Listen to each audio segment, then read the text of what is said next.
لله رب العالمين، والصلاة والسلام على أشرف المرسلين محمد بن عبد الله وعلى آله وأصحابه ومن تبعهم بإحسان إلى يوم الدين. وبعد، أما بعد يكمشكر الله سبحانه وتعالى أكمتك رحمة ونجمتم محمد صلى الله عليه وسلم. Tunaendelea na darasa yetu ya Murshidul Awam, na leo tuko katika fasli inayoelezea Lailatul Qadri na ubora wa Lailatul Qadri. Na ikitabiri kwamba ni mwezi 18, maana yake zile ayamu Lailatul Qadri zinakwenda mbio. Tena Ramadhani haipo, ishahamia upande hii. Anasema shekhe, faslu fi Lailatul Qadri wa fadliha. Hii ni fasli katika usiku wa cheo na ubora wake. Lailatul Qadri ni usiku wa cheo. Tafsiri Lailatul Qadri maana yake Lailatul Qadri, usiku wenye cheo kikubwa. Qala Ta'ala, amesema Mwenyezi Mungu alikuwa ametukuka, wa bikauli yahtadil muhtadun, na kwa maneno yake wanaongoka wenye kuongoka. Asemaje? Inna anzalnahu,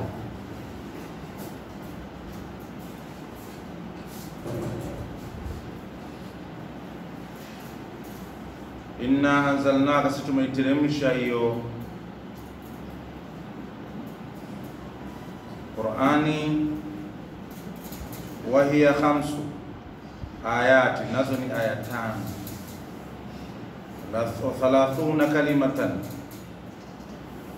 Wa hiya, na hiyo suratul Qadri 5 ayati, ni aya 5, 30 kalima, ina matamko 30, yani kama ile Laila tu tamko, Qadri tamko. Sawa, kwa hesabu unapata matamko 30. Wa 112 harfa, na herufi 112.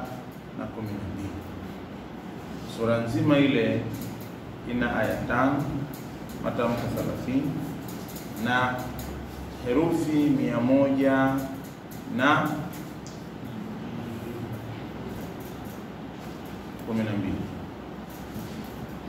Lamma kanat Lailatul Qadri, zamani ulipokuwa usiku wenye cheo, afdhala layali, ni bora mno ya masiku. Afdhala layali, ni bora mno ya masiku. Anzala Allahu Ta'ala fi sha'niha, akateremsha Mwenyezi Mungu alikotoka katika jambo lake, suratan kamilatan, sura ambayo ni kamili, sura iliyokuwa kamili. Zamani kwa usiku wenye cheo Lailatul Qadri ni bora ya masiku, usiku wa Lailatul Qadri ni bora, akateremsha Mwenyezi Mungu katika jambo lake suratan kamila, sura iliyokuwa kamili. Wa hadha dalilu ala sharafiha, na hii ndio dalili juu ya utukufu wa nini? Utukufu wa Lailatul Qadr. Hii ndio dalili juu ya utukufu wa Lailatul Qadr.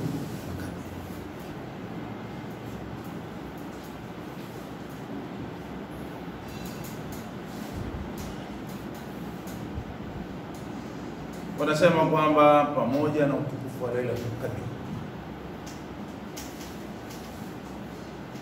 pamoja na utukufu wa, lakini afdhalul layali, bora ya masiku, bora ya nyusiku, maana bora ya vipindi vya usiku ni usiku aliozaliwa Mtume Muhammad.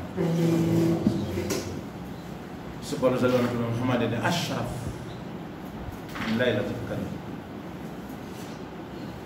Kwa ule usiku wa kuadhimisha mazazi ya Mtume Muhammad, basi ni bora ya siku katika masiku ambayo yamepata kupita duniani. Kwa sababu Lailatul Qadr kashushiwa nani? Kashushiwa Mtume Muhammad. Maana yake aliyeshushiwa ni bora zaidi kuliko kile ambacho kimeshushwa. Kwa hiyo siku ya kuzaliwa Mtume Muhammad ni siku kubwa sana. Kufanya tadhkira ya kwamba kuna maulidi, kuna vitu kadha, ni kitu adhimu sana. Kitu kikubwa sana. Kwa hiyo unaposema Lailatul Qadr, lakini bado ukumbuke kuna siku ya kuzaliwa nani? Mtume Muhammad sallallahu alaihi wasallam. Fayalaha min lailatin,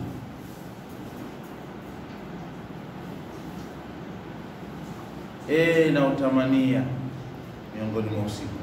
Fayalaha min lailatin, na utamania uwe miongoni mwa usiku. Ma barakaha, si baraka zake zilioje. Ma barakaha, si baraka zake zilioje. Wa anwaraha, na nuru zake zilioje. Ma barakaha wa anwaraha, si baraka zake zilioje na nuru zake. Ana ni usiku mtukufu kweli. Usiku wa Lailatul Qadr. Fayalaha min lailatin, na utamania Lailatul Qadr, usiku wa Lailatul Qadr uwe miongoni mwa siku. Ma barakaha wa anwaraha, si baraka zake zilioje na nuru zake zilioje. Maana yake ni usiku wenye baraka nyingi, wenye nuru nyingi. Wa ma akthara khairatiha, si wingi ulioje wa kheri zake. Wa akhzaraha,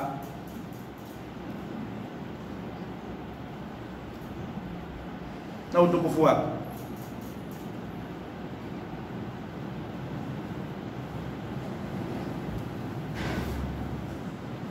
Si baraka zake ni fama akthara khairatiha wa akhzaraha, si wingi wake ulioje wa kheri zake na wingi wake. Akhzara kwa maana yale akthar, si wingi wake ulioje wa kheri zake.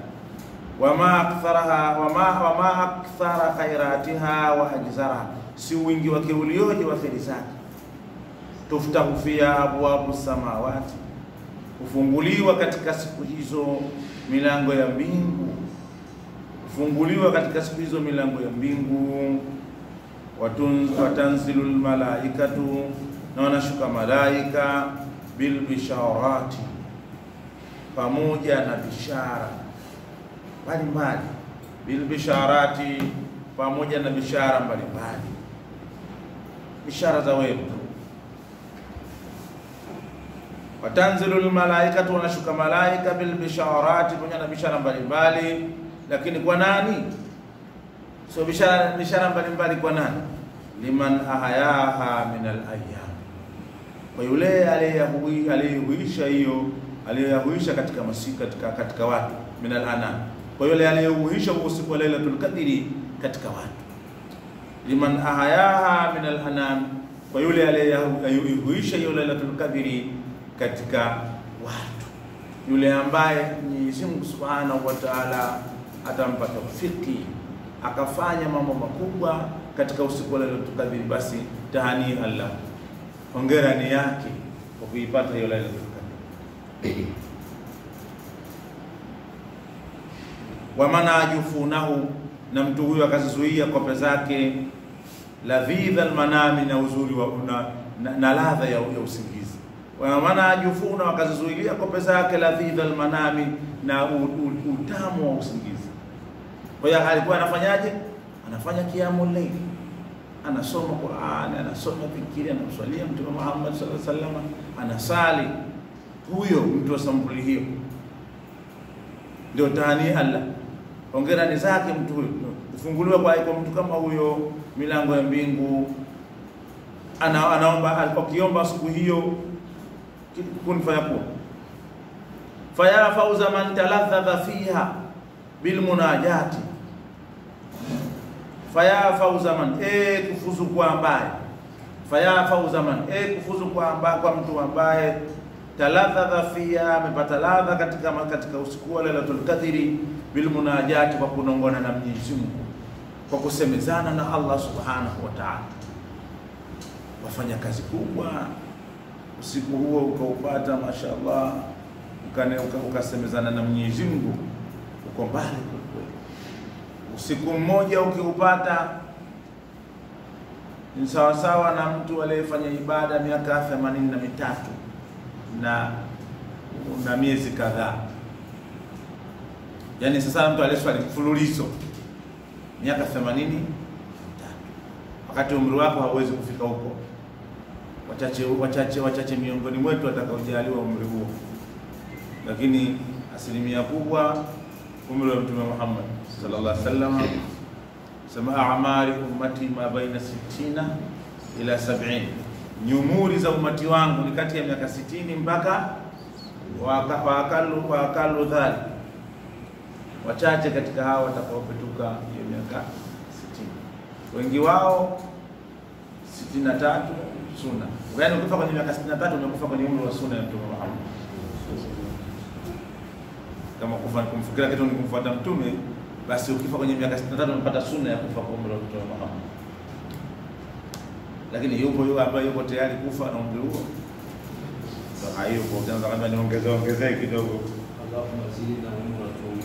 Kila siku. Wakati Mtume anasema khairukum man ta'ala umru, bora wenu ni yule ambaye umerefuka umri wake, lakini hasuna amalu, yakawa mazuri matendo yake. Kinyume chake, washarrukum man ta'ala umru wa saa amalu, bora wenu mwovu wenu ni yule ambaye umerefuka umri wake, yakawa mabaya matendo yake. Sasa hapo ndio walipokuwa na kana. Kwa hiyo utaomba ongezewe, lakini ongezewe vipi? Ndio Mtume akatoa kaida ya kuomba kuongezewa umri. Kama umwombe Mwenyezi Mungu, kama Mwenyezi Mungu hapa nilipo ni hakuna kheri mbele yangu, basi ni uwe sasa hivi. Hapa nilipo kama hakuna kheri mbele yangu, ni uwe sasa hivi. Lakini kama kuna kheri mbele yangu, basi bakishe. Ndio Mtume akafundisha namna ya kuomba kufa na kutonda kuongezewa umri. Kwa hiyo kama umri kama kheri mbeleni hakuna kheri, maana yake ni bora wakati hapa ili angalau haya machache uliyopata yakawe ni min hasanati ka yawm al-qiyam fi mizani zako katika siku ya kiyama. Kinyume cha hivyo, maana yake kama utaendelea kuwepo na kule mbele kutakuwa kubaya, maana yake wewe wote utafutika, utaingia katika misukosuko mikubwa ya kufanya maasi mengi kweli. Kwa hata kama wewe kijana una miaka 30 unaweza ukaomba dua hiyo kwamba kama Mwenyezi Mungu hapa nilipo umri wako huko mbele hakuna kheri, basi ni sasa hivi. Kama kheri ipo, basi niongezee. Ndio kaida ya Mtume kwamba la yatamanna ahadukumul maut, asiyatamani mmoja wenu mauti, ila aseme haya mkana la Amerika, ikiwa hakuna budi basi. Lakini mauti yapo, na bahati nzuri sio mbaya, hakuna ambaye akachomoka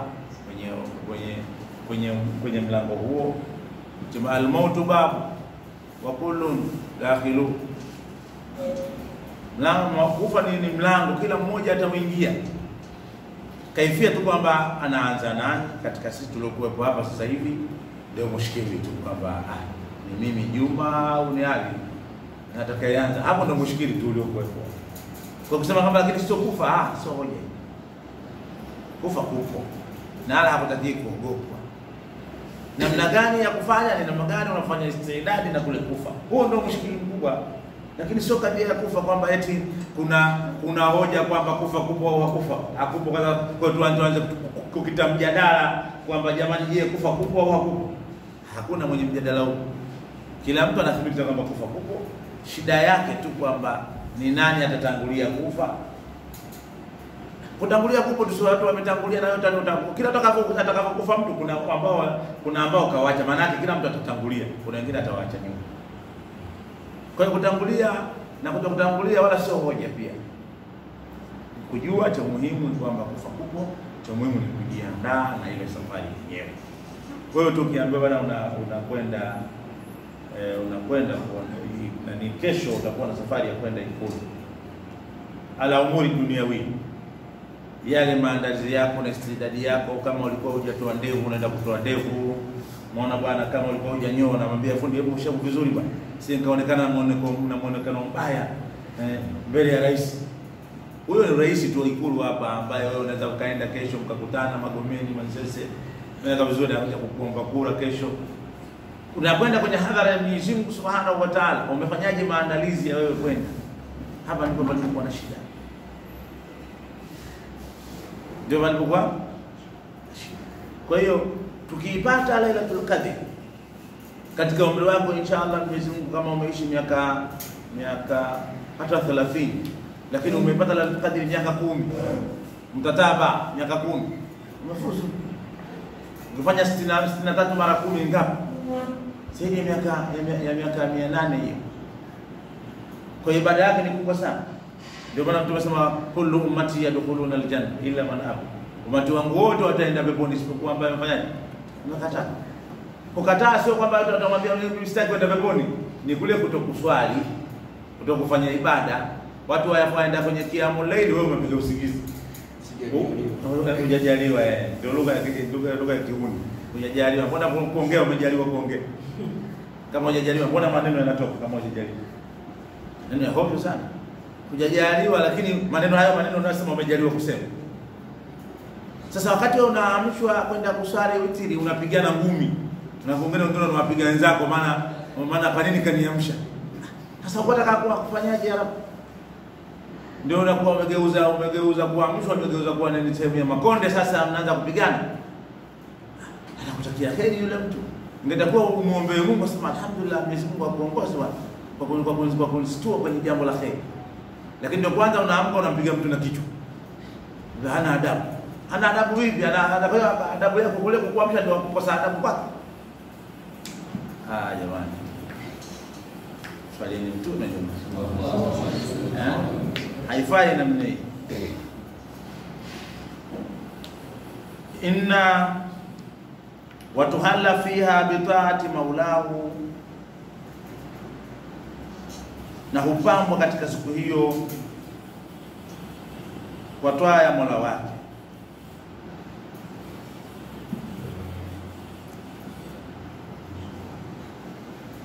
Watahalla fiha bitaati maulahu, na akajipamba katika siku hiyo, liman ahayaha wa man ajufunahu, sawa sawa.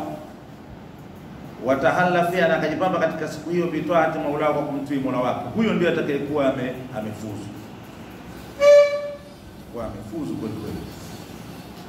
Inna anzalnahu, ay inna bima lana min al'azamati dhahira, akasisi bima lana, pamoja na yale yaliyokuwepo kwetu, min al'azamati dhahira, miongoni mwa utukufu uliokuwa wazi. Mwenyezi Mungu anasema akasisi pamoja, maana Mwenyezi Mungu anaisemea nafsi yake mwenyewe. Ndio maana Sheikh Medi alikuwa anafasili hizo, inna anzalnahu, hakika mimi hakika mimi nimeiteremsha hiyo Qur'ani katika usiku wa Lailatul Qadr. Ai inna bima lana, hakika mimi pamoja na niliokuwa nayo, min al'azamati dhahira, miongoni mwa utukufu uliokuwa mkubwa. Ndio hakika nimeiteremsha hiyo katika sura hiyo, kwamba ni Mwenyezi Mungu, lakini yeye mwenyewe anasemea kwa jambo, lakini yeye mwenyewe. Min al'azamati dhahira wa kamali al-qudrati al-bahira, na ukamilifu wa uwezo wenye kushinda. Wa kamali al-qudrati al-bahira, na uwezo na ukamilifu wa uwezo wenye kushinda. Al-bahira ni wenye kushinda. Anzalnahu, mana anzalnahu, nimeiteremsha, tumeiteremsha al-Qur'an al-azima, maana Qur'ani tukufu, min lawhil mahfudh, kutoka katika hiyo lawhil mahfudh, ila samai dunia, mpaka kwenye hii mbingu ya karibu na dunia, jumlatan wahida, hali ya kuwa ni jumla moja, fi baitul izza, katika baitul izz. Hapo wanaita baitul izz, ndio imeteremshwa Qur'ani hapo katika usiku wenye cheo, mpaka katika hiyo baitul izz. Wakadaruia dhalika, ila amepokewa hayo bisanadin hasani, kwa sanadi nzuri. Kad ruwiya dhalika, kama bukawa bisanadin hasani, kwa sanadi nzuri. Nafsa alayhi al-Hafidh fi al-Fath, ameweka wazi juu yake Hafidh al-Hafidh katika Fathul Bari.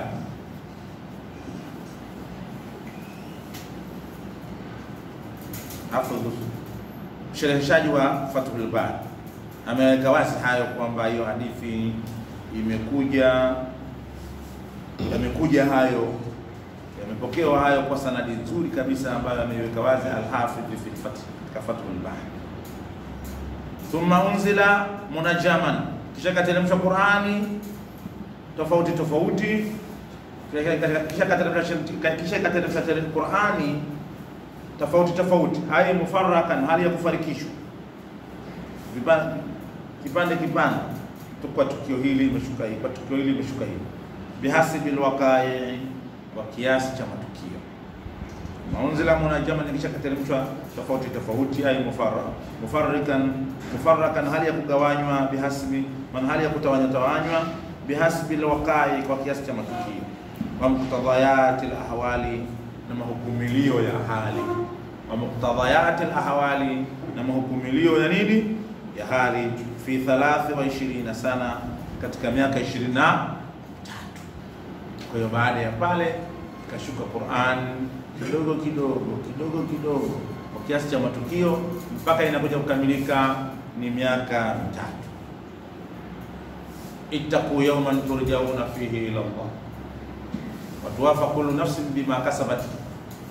Aya hiyo inashuka, ndio aya ya mwisho. Baada ya hapo wanasema Mtume alikaa siku 80, wengine anasema 40, lakini 80 Mtume akawa wengine anasema al-yawma akmaltu lakum dinakum wa atmamtu ni'mati wa raditu lakum al-islam dina, ndio ambayo imekaa siku 80. Ile ya al-yawma nani, itaku yawma turja'una fihi, wanasema ni siku 3. Kwa hiyo pana hiyo khilafu kwamba je, iliyokaa siku 80 baada ya kushuka ni al-yawma turja'una fihi ila Allah, itaku yawma turja'una fihi ila Allah, au ni al-yawma akmaltu lakum dinakum. Kwa hiyo ilishuka katika muktadha huo. Sasa kwa nini ishuke hivi? Kwa nini zisingeshuka pamoja? Kado huku jamani, hiyo Qur'ani imeshuka na natakiwa muitumie kama ambavyo imeshuka katika kutoka huko ilikotokea kaja katika Baitul Izz. Kwa nini singeshuka pia huku kwa mara moja? Fi hikmatun baligha, pana katika hilo hikima yenye kuendelea na usulubu dawa. Umati Muhammad unafundishwa usulubu dawa, namna gani ya kulingania. Taeleza Sheikh. Fi 23 sana ala sahih aqwal, juu ya kauli zilizokuwa sahihi. Fakanat tanzilu ayatul suwari, zilikuwa zinashuka aya za sura mufarrakatan, hali ya kufarikishwa. Aya za sura moja zinashuka hali ya kufarikishwa, kwa maana aya sura hii imeshuka huku, hii imeshuka huku. Sio kama inashuka sura nzima kama vile suratul Qadr na ni suratul labda nini, suratul Qiyamah inashuka yote, Abasa inashuka yote, suratul Jinn inashuka yote. Ilikuwa zinashuka zile aya zenyewe zinashuka tofauti, hali ya kutapanywa, hali ya kutapanyika. Fayukutabu ma yanzilu minha fi waqtihi, huandikwa kile ambacho kinashuka katika hizo sura kwa wakati wake. Thumma jumiati, kisha zikakusanywa, warutibati ayatu, na zikapangiliwa aya zake, wasuwaruhu, na sura zake, biamrihi sallallahu alayhi wasallam, kwa amri yake nani? Mtume Muhammad sallallahu alayhi wasallam. An Jibril, kutoka kwa Jibril, anillah, Jibril kutoka kwa Mwenyezi Mungu azza wa jalla.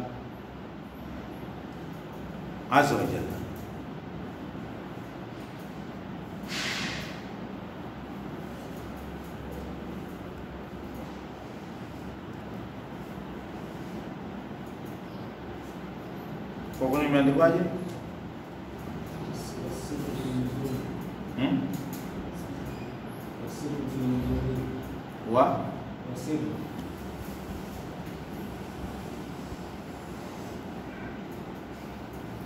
wasirru fi nuzulihi, nasiri katika kuteremka kwake, munajaman, hali ya tofauti tofauti, maana hali ya kutafanyika, hali ya kufarikiana, maana kwa kuchuka tofauti tofauti. Annahu, kama mambo yalivyo, lau nazala jumlatan wahida, lau ingeshika Qur'ani hali ya kuwa ni jumla moja, la dhallat fihi al-afham, la dhallat fihi al-afham, zingepotea katika hiyo Qur'ani fahamu. La dhallat fihi al-afham, zingefanyaje?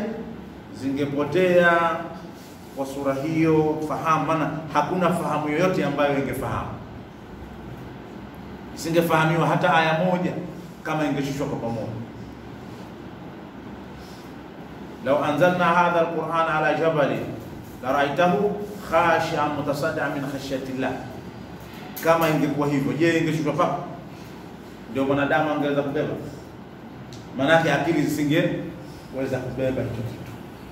Kwa hiyo hii kwa maana kwamba kumbe unapata mafumu kwamba la, kumbe jambo likiwa zito unatakiwa ulishushe ili liweze kufanikiwa, basi lichukuliwe kidogo dogo mpaka nakamilika lote.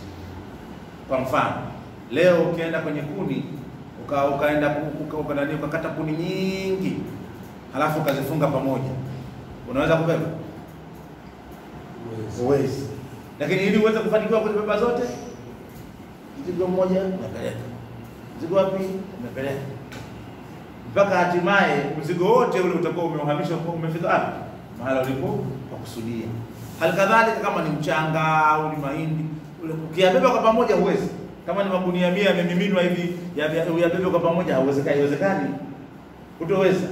Lakini dawa yake ili iwezekane, maana yake unachukua kidogo dogo, bebe mbili, gunia moja mpaka ule mzigo wote unahamisha.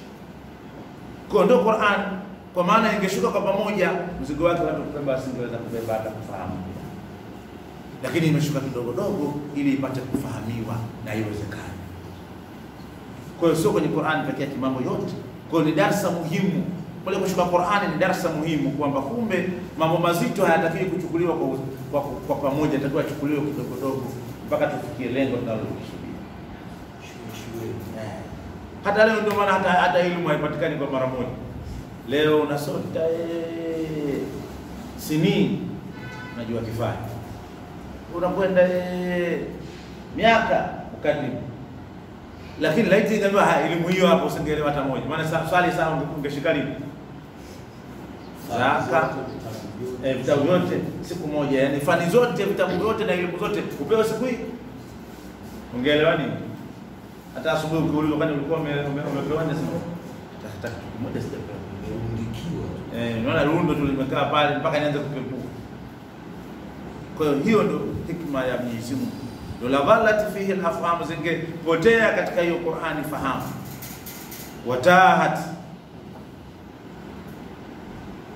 Watahat al-awham, na yangetoshewa mawazo. Watahat al-awham, na yangetoshewa mawazo. Fikra zisingeweza kuwa na uwezo wa kufikiri chochote. Wala yutikuhu al-anam, na wasingeiweza watu. Wala yutikuhu al-anam, na wasingeiweza watu kuibeba Qur'an. Hiyo tu, inna aradna al-amanata fi as-samawati wal ardh فأبينها يحملنها وأشفقنا فيه وحملها الإنسان. Mungu anasemaje? Innahu dhalumun jahul, innahu dhalumun jahul. Sasa angalia hiyo tu kwamba amana yenyewe ni amana, mbingu na ardhi zimegoma, hatuwezi kubeba. Akabeba mwanadamu, innahu kana dhalumun jahul, kwa sababu amebeba, kwa sababu ni mjinga. Kwa hiyo kitu kimeshindwa kubebwa na mbingu imegoma, ardhi imegoma, sasa mimi naweza. Maana yake kumbe inaashiria pia, unapata darasa kwa maneno hayo ya Mwenyezi Mungu, kubeba ambacho huwezi ni mjinga. ni ujasiri ambao ndani yake una nini? Maana unaweza kusema mimi nitabeba mara moja ile gogo naweka begani mara moja naenda kutupa. Mara umebeba mara damu zinatoka ndani mdomoni. Jasiri ujai. Umebeba kitu ambacho una uwezo nacho. Sasa ndio sisi tumechukua amana ya Mwenyezi Mungu, lakini sisi ndio wa kuipoteza amana ya Allah Subhanahu wa Ta'ala. Hatuifanyii kazi, tumepewa amana za watu. Kullukum ra'i wa kullukum mas'ulun an ra'iyati. Kila mmoja wenu ni mchunga na kila mmoja wenu ataulizwa kuhusu alichokichunga. Wala imamu ra'i wa rajulu ra'i wa imra'atu ra'i wa ibnu ra'i. Kila mmoja ni mchunga. Lakini je, yupo sahihi anayechunga hiyo kazi aliyompa bwana wake, anayechunga sawa sawa? Ndio palipokuwa na tabu kubwa. Mwenyezi Mungu atuwezeshe ile ambalo tunaliweza. Mwenyezi Mungu atujalie tuliweze, ile ambalo hatuliwezi Mwenyezi Mungu atusamehe. Sababu sema ittaqullah mastata'tu. Ile ittaqullah hakatukati haiwezekani. Sababu hata waliposhuka ittaqullah hakatukati palikuwa na kivuna na kimbembe kwa sahaba kwamba lazima umche Mungu ukweli wa kumcha. Ndio maana haikuchukua muda mrefu ikaja ittaqullah mastata'tu. Mteni Mwenyezi Mungu kiasi unachoweza. Kwa sababu hakatukati sio mchezo. Usipepese hata macho. Ndio tunafikia hiyo katika hakatukati. Kwa hiyo wakati mwingine ulikuwa unashinda msikitini tu, subhanallah, utakula wapi? Ndio hakatukati ndio kushinda hiyo. Maana utakiwi uwe na tawakkul. Kwa unataka wewe upate hiyo hakatukati uwe na tafwidhi. Tafwidhi, kuna tofauti ya tafwidhi na tawakkul.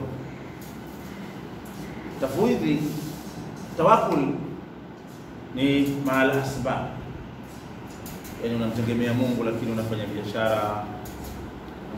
Unamtegemea Mungu unalima. Yako vizuri. Unamtegemea Mungu unabeba mizigo sokoni.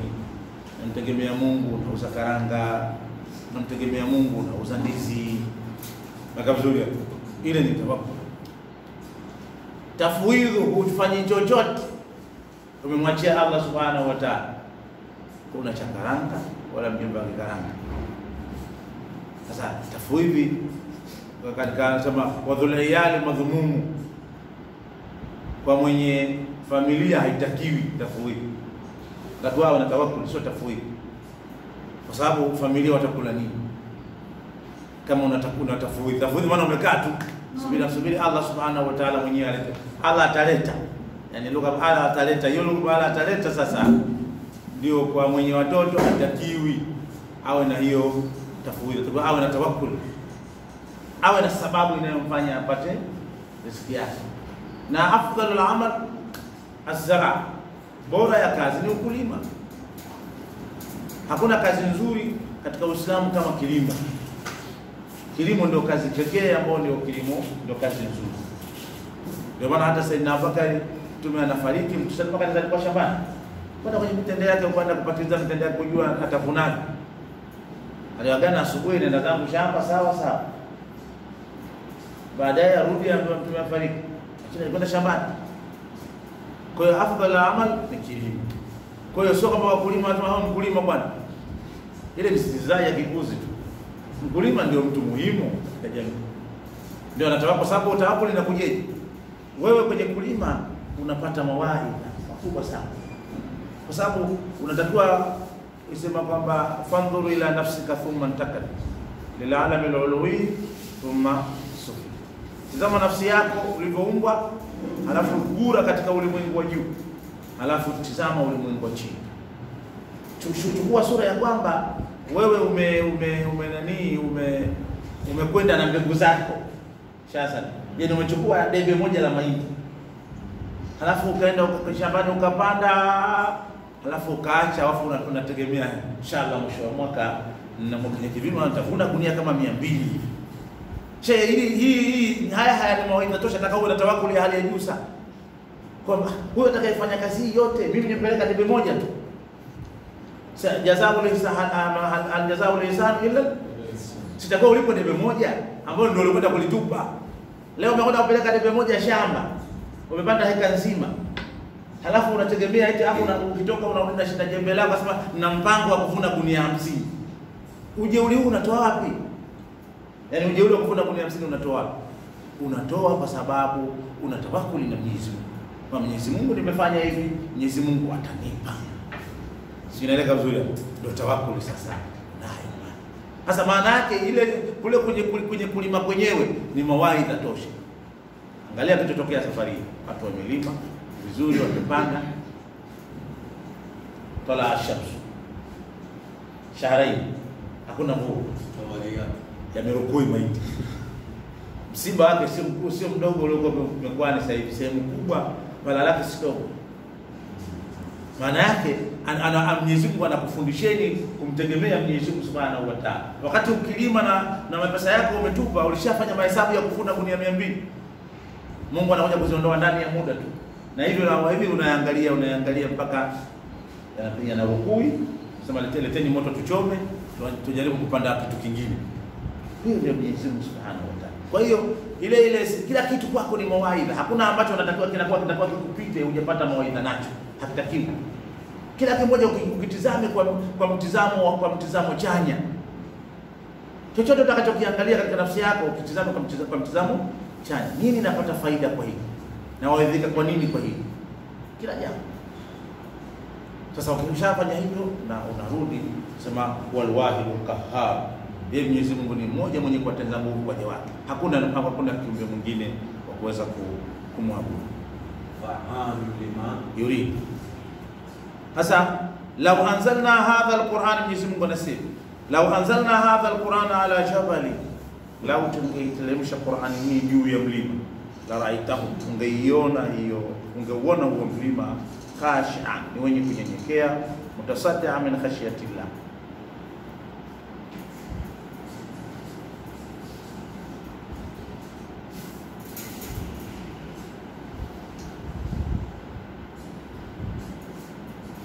Khashi'a mutasaddi'atun min khashyatillah, ni wenye kunyenyekea kwa ajili ya kumwogopa Mwenyezi Mungu Subhanahu wa Ta'ala. Sasa utaona adhama ya Mwenyezi Mungu. Ni sura ngapi?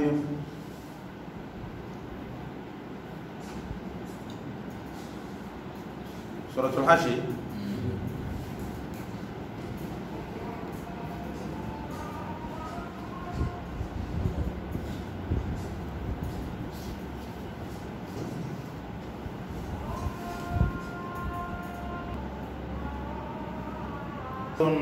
Ni tafsiri ya khashi'a, aya moja. Khashi'a mutasaddi'a min khashyatillah, ni kunyenyekea kwa ajili ya kumwogopa Mwenyezi. Fa huwa kalmatari, basi hilo ni kama vile mvua. La kushuka Qur'ani ni kama vile mvua. Lau nazala minas samai dafa'atan, lau ingeshuka kutoka mbinguni kwa mara moja, la kala al ashjar, ingeng'oa miti, wa kharaba diyara, na ingeabomoa majumba. Kama mvua tuseme ishuke yote pamoja pale, hakuna mti ambao ungebakia wala hakuna nyumba ambayo ingesalimika. Ndio Qur'ani ingeshuka kwa pamoja, badala yake ingekuwa hilo. Wa fi tanzilihi munajama, na katika kuteremshwa kwake hali ya tofauti. Tashilu ni kufanywa wepesi, lidhabiti al-ahkam, kwa ajili ya kufanyaje? Ya kudhibiti zile hukumu. Lidhabiti al-ahkam, kwa ajili ya kudhibiti hukumu.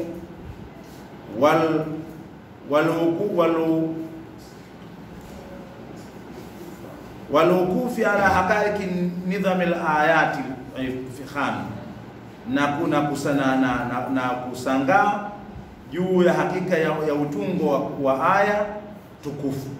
Walukufi, na kusangaa ala haqaiqi nidham al-ayat, juu ya hakika ya utungo wa aya al-fikhami zilizokuwa tukufu. Ndio maana imeshuka kwa sura hiyo. Sababu vinginevyo ingeshuka kwa pamoja kusingekuwa na utuo. Yaani hata kwamba hii aya ishia hapa, hii zingeshuka kwa pamoja. Kwa hata vile hivyo vitu vyenyewe visingekuwepo.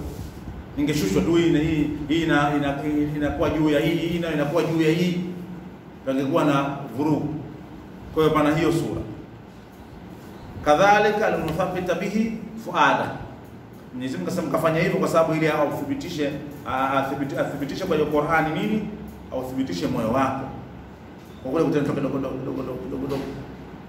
Wa kana yanzilu bihi Jibril alayhi salam, alikuwa anashuka kwayo Jibril alayhi salam, alikuwa anashuka nayo Jibril alayhi salam bikaifiyati mukhtalifa, kwa namna mbalimbali, bikaifiyati mukhtalifati, kwa namna mbalimbali. Fataratan kana yatihi, mara alikuwa anamjilia yatihi sallallahu alaihi wasallam, anamjilia mtume sallallahu alaihi wasallam fi surati rajulin, katika sura ya mtu.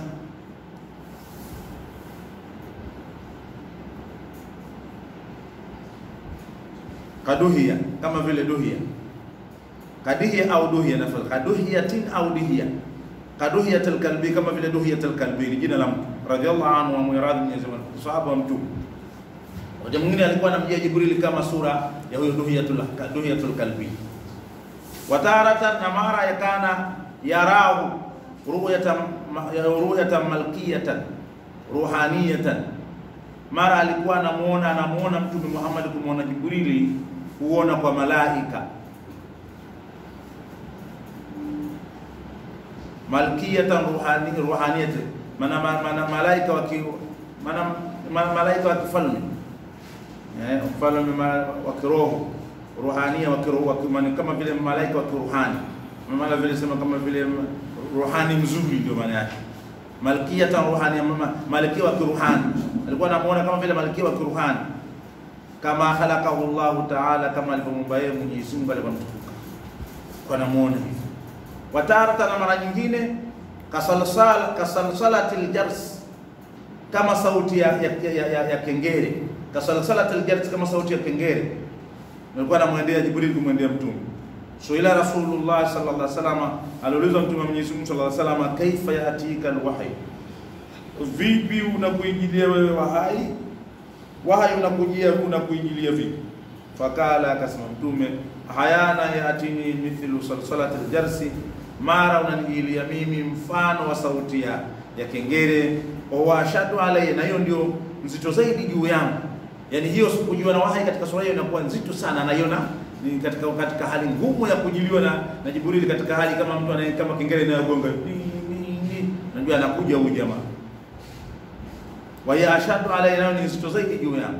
Qala Abu Ishaqa Athalabi, amesema Abu Ishaqa Athalabi rahmatullah, amrehemu Mwenyezi Mungu, inna adada ayati al-Qur'ani, haika hesabu za aya yako za Qur'ani, haika hesabu ya aya za Qur'ani 6,600 aya, ni aya 6,100, aya 6,600, ni aya 6,600, ni aya 6,600. Inna adada ayati al-Qur'ani 6,600 aya, ni aya 6,600.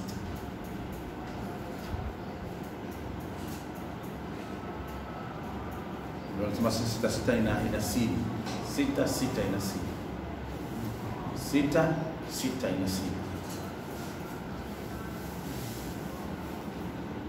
Katika abjadia 66 ndio unaipata lafdhul jalal 66, namba yake ni maana ni ukifanya hesabu unapata 66.